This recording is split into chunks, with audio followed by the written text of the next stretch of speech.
Hello everyone, and welcome back to another video on Anyways, welcome back to the channel where I force you to learn about history throughout the lens of a horror movie. This movie that we're gonna, today we're going to talk about the movie Daniel Isn't Real, a 2019 psychological horror film directed by Adam Egypt Mortimer and based off of the novel In This Way I Was Saved by Deleu. It's an absolute hidden gem in a year full of total bangers. Before I list all the other bangers of the year, I just would like to say, no, I didn't read the book. I'm a classics major, I don't have that time. Anyways, I understand why, in the midst of Us directed by Jordan Peele, The Lighthouse directed by Robert Eggers, Parasite from Bong Joon-ho, Midsommar from Ari Aster, Ready or Not from Radio Silence, It Chapter 2 by the Muschietti siblings, my favorite of the year, Scary Stories to Tell in the Dark by Andre Overdahl, and Dr. Sleep from Mike Flanagan. Yeah, I can see how Daniel Isn't Real faded into the background with the likes of similarly wonderful horror films like Little Monsters, directed by Abe Forsyth, and the Banana Splits movie, directed by Danishka Esterhazy. I'm leaving out some releases of this year, but you get my point. This movie was briefly on my radar starting about last year, but for whatever reason, I just noticed none of the people in my horror spheres had ever seen it, so I took it upon myself. And honestly, what an experience. Alright, now to spark your interest, I'll give you a horror, what? Why do I just want to say horror at any given moment? Anyways, I'll give you a spoiler-free plot summary for those who haven't heard the story before. Luke, a child, sees the aftermath of a mass shooting at his neighborhood cafe. At the scene, he meets a friend who introduces himself as Daniel, the obviously confident and cool counterpart to Luke's more reserved personality. Daniel, his imaginary friend, helps Luke cope and process the traumatizing events in his parents' divorce. When Daniel's ideas start to get too intense for Luke and his mother, Daniel is locked away in a dollhouse, never to return again. Or is he? Anyways, this is the time where Chucky, baby boy, maybe don't play, you know what, do whatever. This is the time where I tell you that this is a spoiler-filled video, and click off and watch the film for yourself. Content warnings. Pew, pew, pew, pew, pew. Content warnings for self-harm, derealization, substance abuse, talk about unreality, lack of control, and overarching themes of mental illness. If these themes are too much for you, I totally get that. Check back on my channel another time for hopefully a lot less intense of a video.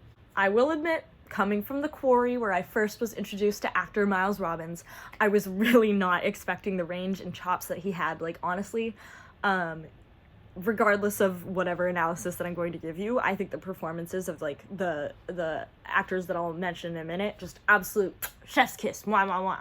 His performance of Luke, along with Patrick Schwarzenegger as Daniel, the Nepo baby, yep, you know, Arnold Schwartz, yeah, that's his son. He can act. And some great supporting roles, including Mary Stuart Masterson, Chikwudi Iwuji, and Sasha Lane, they tether all of the outrageous concepts of this movie into a surprisingly realistic performance. Okay, I'm done selling you on all of this product, so go see it for yourself, and we're going on to the analysis. I will preface this by saying this is my type of movie, like capital M-Y, capital T-Y-P-E. It is my movie to a T, and that is my response, my response is going to be surprisingly more of an emotional one.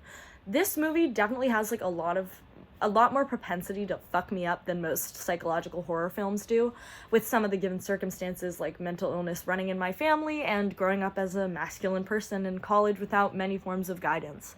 I think a lot of movies do a really terrible job of realistically portraying mental illness, having someone clutching their head and then going crazy. And while I don't think that this should be the end-all be-all of representation, I'm mostly content with its portrayal here. However, that's just my opinion, and as it relates to my personal experiences, and I can completely understand this movie rubbing you the wrong way. This video is going to be more of an open dialogue than a plot summary or analysis, though those are definitely included.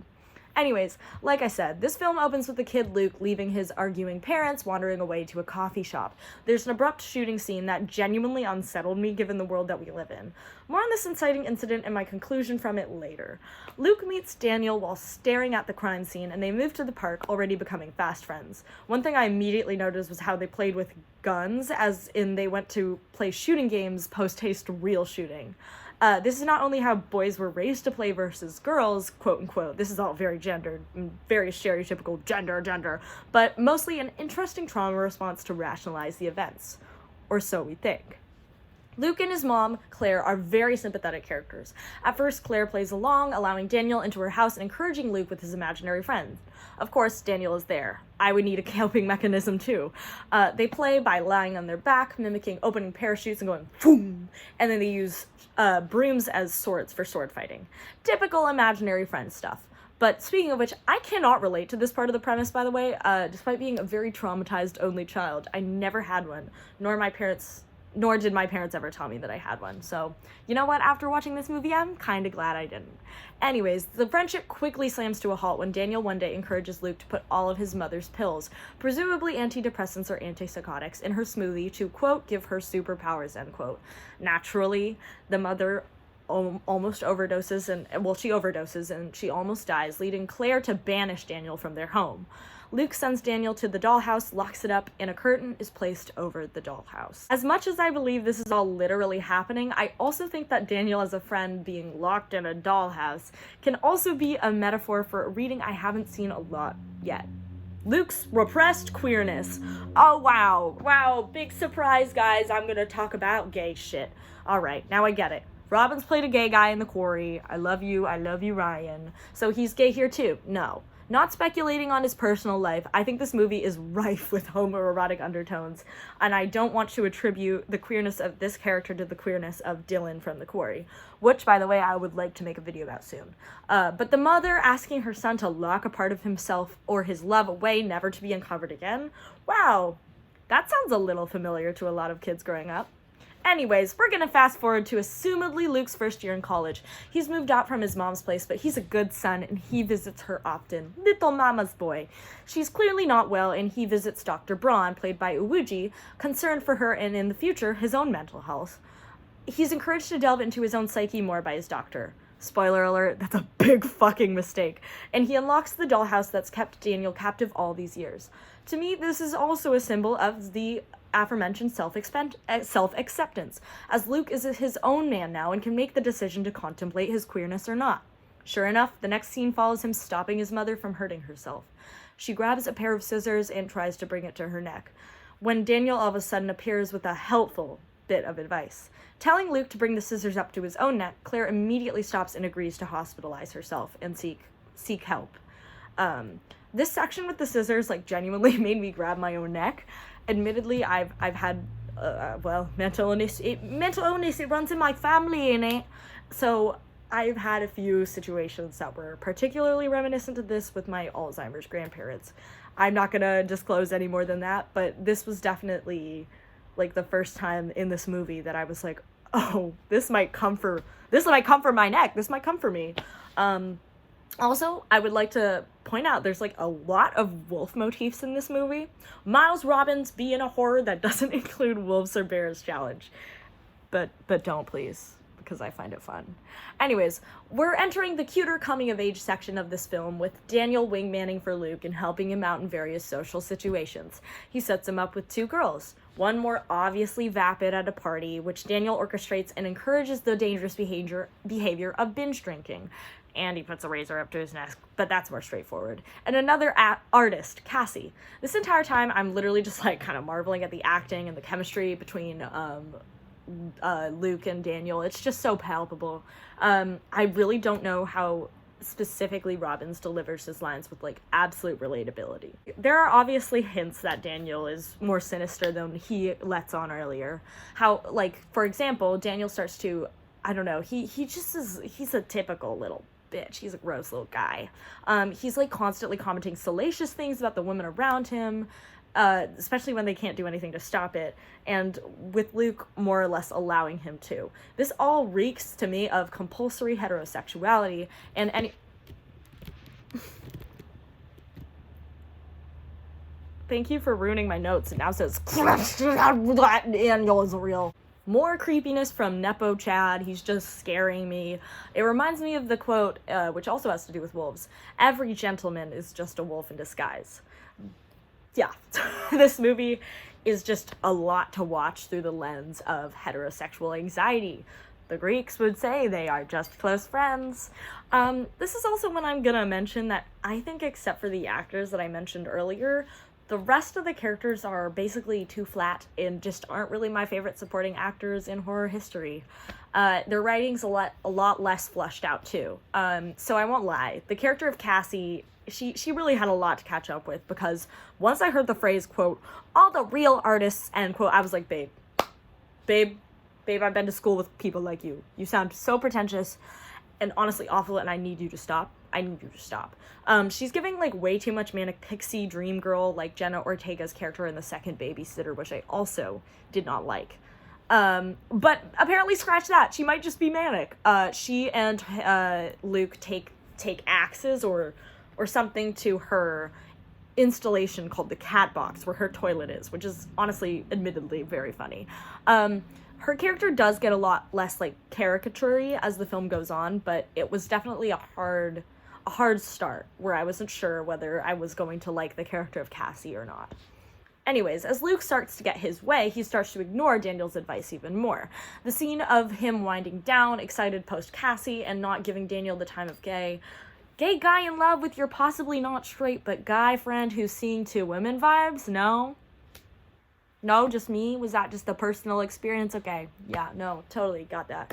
But seeing Luke depict, like, being drunk on life and, like, living for the first time, and, like, being sluggish from the post-adrenaline, it just seemed so natural.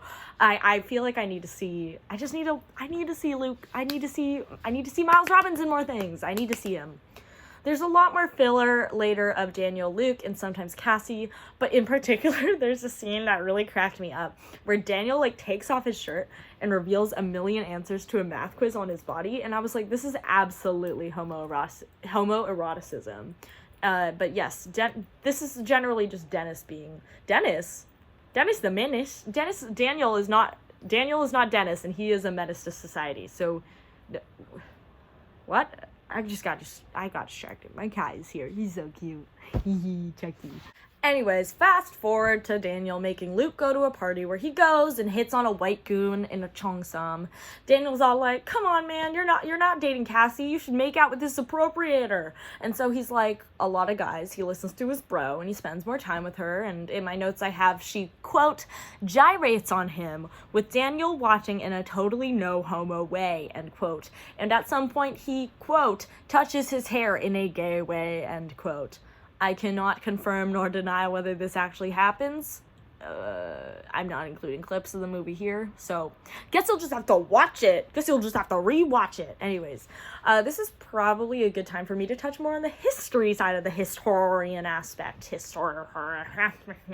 According to the article Males and Mental Health Stigma by Dr. Benite Chatmoon, one in 5 adults, an estimated 43 million people, experience a mental illness in the United States every year. Although both men and women are affected by mental illness, it is oftentimes overlooked in males. The overall prevalence of mental illness in men is typically lower. However, mental health among men often goes untreated because they are far less likely to seek mental health treatment than women. Depression and suicide are ranked as a leading cause of death among men. 6 million men are affected by depression in the United States every year. Men, 79% of 38,364 people, die by a suicide rate 4 times higher than women. They also died due to alcohol-related causes at 62,100 in comparison to women at 26,100. Men are also 2 to 3 times more likely to misuse drugs than women. These statistics are troubling because they reinforce the notion that males are less likely to seek help and more likely than women to turn to dangerous, unhealthy behaviors, end quote. This also includes facts and figures cited by other research specialists, but for the full work cited, please wait till the end of the video. Also, absolutely random note, after the cusp of that, the costume department fucks in this film, man. The pattern power clashing of Daniel's suits, just sexy and fun. Love it, love it, love it. Anyways, there's some more coming of age moments to distract from how devious Daniel is, with Luke actually starting to kind of pony up and ignore some of his advice. My notes said, quote, Lukey Pookie, don't get too ahead of yourself. I know you think you're in control here, but I still know you're in a horror movie, end quote. There's some great bust shots in the scene, and it's like a really fun encapsulation of Cassie and Luke's dynamic without Daniel's interference. I want to have more experiences like this post-college, honestly. Maybe it's because I'm a queer myself, but like it really is interesting to have Daniel lurking around in the background. Like no matter how much fun Luke is having with a woman, the thought of a man is always going to be there. I'm also gonna give a shout out to the Nepo baby here. I honestly think Daniel Schwarzenegger's mannerisms are absolutely inspirational. Like, as a young actor, I really think it's hard to have your body and mannerisms seem older or more rigid, and the way that he's encapsulated them in a very subtle but distinctly their way is something I wish I had done more when I've done, like, older Shakespeare characters and stuff like that. Anyways, there's a moment where Cassie says something along the lines of, quote, I see a darkness inside of you, end quote, or, quote, your thoughts seem guided by someone else, end quote. And just Daniel out of frame. Wait, there's a moment where Daniel's head is like, his body is here, and his head just slowly sinks down into the frame and smiles next to her, and I genuinely had to pause the movie for 20 minutes, and at another point soon, this scene is just, it's honestly camp, it's so funny. Starting to worry he's being too transparent, Luke freaks out at a portrait of Cassie that depicts evidence of his darker self. Here she says one of my two favorite, most Daniel isn't real lines. Quote, well, crazy isn't always a bad thing, end quote. I think that could be the thesis of this movie. I also believe that the story is doing a kind of decent job at towing that fine line of relating to your mental illness, acknowledging it, but not glorifying it entirely. Anyway, this somehow leads to them wanting to bang it out. Luke just, like, honestly goes straight for giving her head, which isn't unheard of, but just saying, in all the vagina owners I know, that's mostly unfounded. While I still support my queer Luke theory, especially seeing as Daniel is literally chilling there the whole time, I actually really liked this sex scene. It felt really organic and healing, and then I was like, wait, did y'all put on a condom? But also there's like a small detail where you can see Cassie leaving actual scratch marks on his back, and it's just like a really well choreographed sex scene, and I really hope that the actors like felt cool and comfortable while doing it. But the slow pan up of them fucking, and then Daniel's just there like, good lord, that took me out. That made me laugh so hard. Sensing that Luke's feelings for Cassie might not just be sexual and they might border on romantic, Daniel pulls a big dick move. Not like big dick energy, like he's a big dick about it. And he texts another girl while Luke's asleep, along with some other freak shit.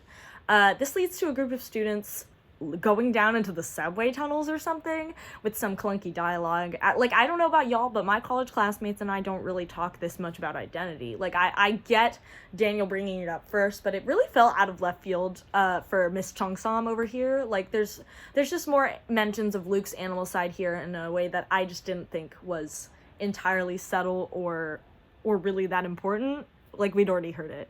Chung-sam girly offers sex to Luke, who, having done a line of coke hours earlier, remember the drug stuff, doesn't feel like this would be entirely consensual. And he also clearly doesn't have feelings for her and doesn't really want to do it.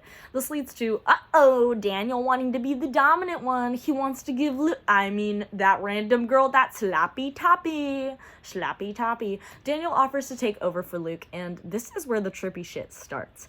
These digital effects aren't that great, but I really like that they're included. I love the direction that it started to head, where this is like just like a total fucking, like the movie just takes a fucking sharp ass turn. It's great.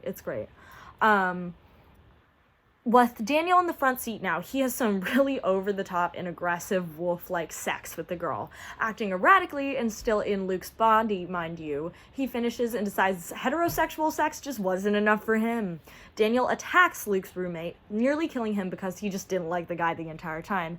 And Luke is eventually able to stop Daniel and front in his body again, but only in time to deal with the consequences. Because of this, Daniel's now been bumped up to the primary antagonist role. They have a weird, strained relationship where Luke still leans on Daniel and depends on him for certain social settings, but mostly attempts to ignore him otherwise. After getting out of detainment and getting kicked out of school, Luke returns home and tries to banish Daniel back into the dollhouse. He says, quote, "Okay, get in such a flat tone that I laughed so hard. Like that was gonna work. He was just gonna be like, "Oh yeah, absolutely, you're so right. Goodbye. I had some fun." But again, this supports my grander metaphor. I'm not getting back in there, being the reference to a dollhouse, a typically effeminate object, and also the closet. Of course, Daniel now knowing what the world, what? Honey bunny, you can't be doing this. You can't be doing this. You can't be rushing with my script. You can't be doing that. Anyways, as I was saying before, I was so rudely interrupted by my little mans here. Luke doesn't want to go back into the dollhouse, nor should Daniel. They both know what they have to offer the world, and Luke doesn't want to suppress himself in any more ways. I'm so queer for it.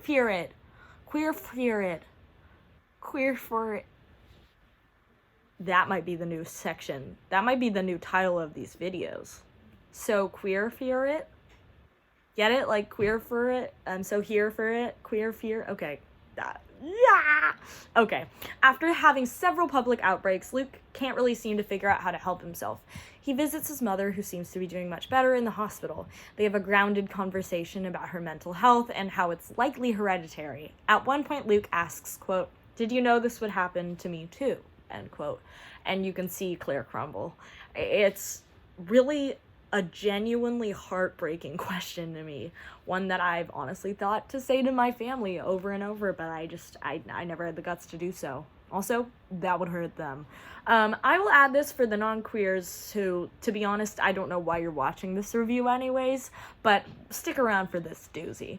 From my experiences and those that I've witnessed, this is also just what it's really like to be a cool, unaffected guy in society, but who's internally very sensitive in this modern age. Men are constantly forced into ignoring mental illness, anger, body dysmorphia, and other problems, forced into having meaningless sex or other forms of harm because it's cool, forced into not talking about your problems so that you don't look or act like a pussy, forced into abandoning guilt or any unseemly emotion that isn't anger. There have been times in my life where I felt like I had no guidance and I felt like I was losing my mind. When you're alone and your thoughts are just louder than any noise could be. When my nightmares and impulses weren't what reality was, they just were. This is all to say, just because you're mentally ill doesn't mean you're inherently violent or a Daniel type or even like Luke. I wish that my demon was a terrible personification of a deranged white guy. It would make at least just another white bitch in my life trying to get me down. It would make it so much easier. But there are a lot of ways and things that help, which leads to my absolute favorite line of this entire movie. One that I think I'm going to come back to often, said by Cassie. Quote, "I just saw your darkness, and that's okay." End quote. Wow, even saying that out loud, like, kind of hurt me. But yeah, spiraling. Luke hears those words of advice from Cassie, but right now, with the erratic behavior of Luke, Cassie understandably asks him to leave her place as he's flipping out, literally flipping tables and stuff, and he does. There's a weird subplot about the shooter of the coffee shop having Daniel as an imaginary friend, which in my opinion doesn't serve the story much. To me, this would be a lot more compelling and scary of a story if it was left ambiguous whether Daniel has haunted others and caused them to commit acts of violence before. I think this is kind of just to serve as like a salve for the audience. The shooting was not incidental and had purpose for the rest of the storyline, but I digress with how I believe it makes it less effective. Because, yeah, spoiler alert, Daniel's a supernatural entity and has been possessing assumedly only men throughout the years. Back off, you gay demon! There's also this abyss that keeps getting cut to. It's like a phantasmagorical orange and end of the world type shit. I like the visuals of it, but I think the general consensus is that it's like a literal portal of like how Daniel accesses the real world from his nightmare palace. The symbol didn't really stick with me either, or like motif. I just thought it was like a fun visual aspect and less important as like an actual mode of transportation. This is basically when we get to like the fun and games portion, and my actor envy was absolutely blaring. They were just like, everyone was just feral yelling, and like the glee in Daniel at thinking that he's won. This must have been like dream roles for those two top actors. Like, I know this is absolutely something I'd gone for. Poor choice of words. Anyways, nightmare scenes in movies don't usually get me, but like there's some really freaky imagery that flashes super quickly, and it looks like it's almost animated, and it felt very similar to nightmares that I've experienced on my own, and I was like, that's too real, man. Anyways, there's a scene that has some absolute banger cinematography, if you will, where Luke goes to see Dr. Braun. This is when you're like, okay, I knew this character was dead all along, but like you're really fucked the moment you spend an overnight with your patient. They attempt hypnosis, and I'm like, dear Lord, like, this is so bad. It switches to the point of view of the doctor, for once devoid of Daniel. The raw shell Luke's becoming is just front and center. He's laying on a couch, like, literal fucking therapy style, laying down, and he basically, like, has a seizure on command. It's, again, very good acting. They cut away from not showing Daniel for once so that you can see it from the doctors and other, like, clinical perspectives. It's very fascinating. But sure enough, Daniel appears despite Mr. Braun's disbelief, and he is scared shitless. Daniel climbs into Luke's mouth with some really, really, really good practical head effects. Something about this imagery always freaks me out, like the opening of the jaw. Maybe it's, like, TMJ, and maybe it's because I'm a trash mouth myself, but, like, front seating Luke's body. Oh, Daniel now kills Dr. Braun. We get to see Robin's embodiment of Daniel and Luke's body, and it is just, even better. Especially, like, there's a post-crying voice that he has where he's saying, like, such sinister and scary things, but his voice is cracking. This movie kind of fucks. On this note, I will say I do wish that this was color-conscious casted and not color-blind. Yes, the black character isn't technically the first to die, but besides Iwuji's phenomenal performance, I think it's a bit cruel to have the therapist have not only, like, a quirked up, more magical, spiritual aspect, and then be killed later. This isn't a perfect movie yet anyways, so while I take some umbrage, I will say I'm glad that this dude got cast. He did some good work. There's more fun Daniel-led stuff from here on out. We get to see the actual form of Daniel the Demon, which was a fun design, but the layered creepy voices all kind of destroyed the eeriness of the creature design. I think it was pretty practical, and it looked really good. Now, Luke's trapped inside the dollhouse of Daniel's mind palace. They've swapped places, and I'm just sitting here, man, like this is so bleak right now. I was genuinely scared. This movie feels really inspired to me, which is a word I absolutely hate, but like I actually think it has to be used for this. There's just some more really good enjoyable acting from Robbins. He uses a comfort object of Luke's, which was like his camera, which he's been starting to use for art and like security and passion, and he just like takes a selfie and then he throws the camera on the ground with absolute disrespect. It was so funny. Then he spits into his hand and runs his hair through it, and I was like, that is such a Daniel move. Was it unfortunately sexy to me? Yeah. Then he bought another power suit, and it's red. God, red is my favorite color. I loved it. There's a tie-in where how Daniel can look in the mirror, whereas Luke and his mom have never been shown to be able to look into mirrors, showing that he absolutely has no guilt whatsoever. This also ties in with like free gay Daniel. Like, he doesn't give a shit. He don't give a shit. He's out and he's proud. He's a bi man, and he'll fuck like an animal, and he doesn't care who sees it. There's also a part where Miles Robbins, like, he smokes a cigarette, and then he's like, and he bites it, and I was like, I'm not attracted to it. I'm definitely not. But like, hey Miles, we're on the same platform. Babes, how's it going? I know you're 10 years older than me, and this is all a delusion, but like, hi. Also, this was about the time when I was like, oh, I've never seen the movie Joker, but I'm pretty sure that this is just my version of the Joker. I'm Joker from the movie Joker. This is my male manipulator comfort movie. Meanwhile, Luke's running around the dollhouse trying to escape from another scary demon. It's giving Freddy's Boiler Room, where he can switch into like whatever personal demon that you have. I'm just saying, if there was a reboot of the second Nightmare on Elm Street, Freddy's Revenge, Miles is an almost perfect match. Wait, who am I kidding? I would want to be in the rat race for that. So sorry, Robbins. I want to be Jesse. It's my fucking turn. In this scene where Daniel finally confronts Cassie as an effort to distinctly hurt Luke, you can really see how just frankly evil Daniel is. Luke chews words like sensitivity and charade. I just loved his diction in this scene. The moment's kind of ruined though because Daniel drags like Luke's face into making it absolute putty. Not super sure how Cassie didn't like lose her shit and scream at his tomfoolery, but that's alright. There's some great stunt fights and some falling scenes between Daniel and Cassie, and you can tell how desperate she is to win Luke back. Even though it's been proven to be a real demon, I think it's really refreshing to have the main character supported instead of just being told that they're flat out insane. They scrap on top of Cassie's roof, and Daniel tells her that he's a traveler that has helped mortals for presumably centuries. That makes the spoils of War Room seem kind of small, admittedly. It gets cut to in a moment, and I don't know. Again, it's not that important shit.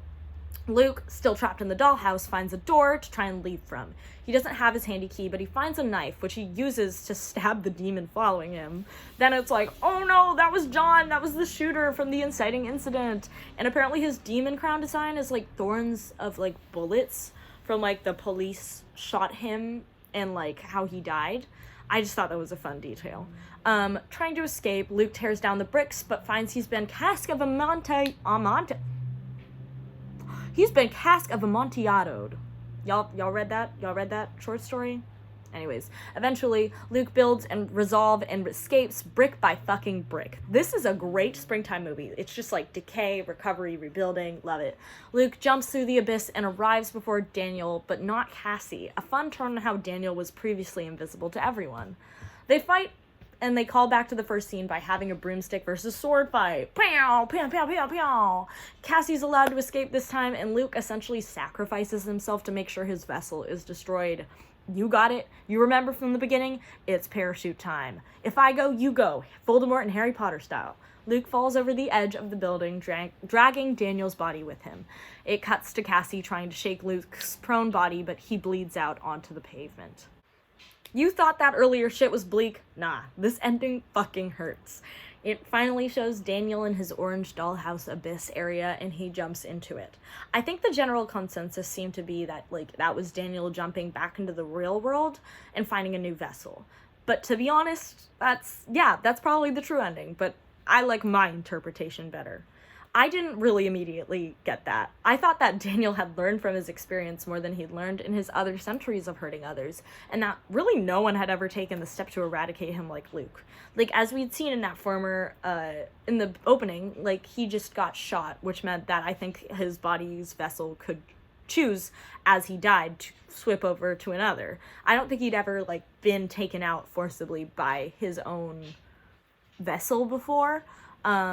Also, this just makes me feel like less of a piece of garbage after watching this movie. This would mean that, Daniel said, game respects game, and he said his due diligence, and he just hopped off the roof and discontinued his demondom. In the end, I keep coming back to the shooter thing, and I'm really not sure that I like that. I get a demon is bad and they'll do bad things, but I think it really reflects poorly on the mental illness side of things. And it's just a very salient topic to be talking about nowadays. I don't enjoy it being handled indelicately, nor do I think many people believe that gun usage in movies should be. I think a lot of work and thought went into the portrayal of mental illness and it not being so straightforward in this movie, but that doesn't really support the shooter side of this. Also, how come the cops never showed up for him? Miles didn't experience any consequences for the actions that I thought he would. But this is all to say that Daniel may not be real, but the epidemic of loneliness and unchecked mental illness certainly is. With the crisis being exacerbated by COVID-19 and the after effects of anti-socialism amidst the pandemic, researchers from NBC state, for the ages of those from 15 to 24, quote, loneliness increases the risk of premature death by nearly 30%, with the report revealing that those with poor social relationships also had a greater risk of stroke and heart disease. Isolation also elevates a person's likelihood for experiencing depression, anxiety, and dementia, according to the research. Murthy did not provide any data that illustrates how many people die directly from loneliness or isolation, end quote, but honestly, I am not surprised at all. Like, I don't, to be so honest, I'm a big facts and figures guy. I don't need the numbers for this to believe that it's true. Their solutions in the article were more to build community and decrease using social media. These, to me, from like a modern day young adult, are just not enough. This feels more like placing the blame and responsibility of a lonely person on themselves as the sole perpetrator, when really there are often external elements causing these issues. This would all be very remiss for me to say that yes, Daniel Isn't Real is an extremely white cisgender film. White cisgender men already face roadblocks talking about their feelings. This is not to mention the Black community's distrust of healthcare professionals for genuine reasons, like the 1900s experiment which tested, quote, African American boys, hypothesizing a genetic etiology of aggressive behavior, end quote, where they were forced to forego their necessary medication for the sake of the experiment. The Tuskegee syphilis study, and all other forms of medical racism. All that was from an article called More Than Tuskegee, Understanding Mistrust About Research Participation by many contributors on PubMed Central. And another article from Medical News Today states, quote, suicide rates have gradually risen among Black and Hispanic adults in recent years, while steadily dropping among white adults. American Indian and Alaskan Native individuals have the highest suicide rate of any demographic group. In surveys, members of these groups are 60% more likely than white individuals to say that everything is an effort all the time. Trauma and lack of resources are absolutely contributing factors, end quote. These articles tend to have more realistic views on treatment. Community-based programs started by more elderly men as an outreach opportunity to younger men. The elderly also have high rates of depression, and maybe the communication on both ends can mitigate loneliness in both age groups. Specialists encourage men of color specifically to find solace in their own communities, where their community leaders have experienced and will better understand their struggles. Some examples include barbershops, places of worship, and other places where self-care, grooming, and spirituality are prized. One thing is for sure, systematic discrimination regardless of sex, race, and gender and sexuality need to be addressed for any sort of progress to be made in masculine communities. So, yeah, if there are any dudes or fellow men of color watching this and you needed to hear this preachy ass shit from me personally, please, for the benefit and the better of your little horror community and then to the entire world, take care of yourself. There are alternatives to medicine and therapy, not all of which that I can explain to you in a silly little horror movie review, but I am really begging you to take as many opportunities to help and better yourself along the way. I know that, at least for me, it's really easy to ignore myself and think about the greater community, but truly, you are nothing to the community or your causes if you aren't taking care of yourself. And yeah, not gonna get choked up about this, but this is my surprisingly emotional response to Daniel Isn't Real. This isn't a perfect movie, nor is it a perfect metaphor. Taking a pill doesn't mean your Daniel is gone. You see that in the movie. Finding out the root of your trauma doesn't mean it sometimes even starts to go away. But there are things that you can do to help mitigate. I'm encouraging y'all to look at this website that I'm going to leave in the down bar if you have the money and the time to do so. Think of it as a little, AAPI History Month gift to me. It has plenty of mental health resources for people of color specifically. I don't need to link any other mental health resources because those are generally for white people. And you know what? I'm encouraging this one. I'm sorry if this video kind of escaped me. In the end, I would just like to say, I really cared and really liked this movie. Again, it's not perfect. I don't think that it should all be taken with face value, but I really had fun, dissecting it and finding the queer themes of it. It's definitely not a solid metaphor or, a perfect argument, but I really do think this is a queer, maybe, masterpiece. I hope y'all stick around for more deep dives on my channel, but most of all, keep creating, keep creeping, and keep caring for each other. Goodbye, y'all!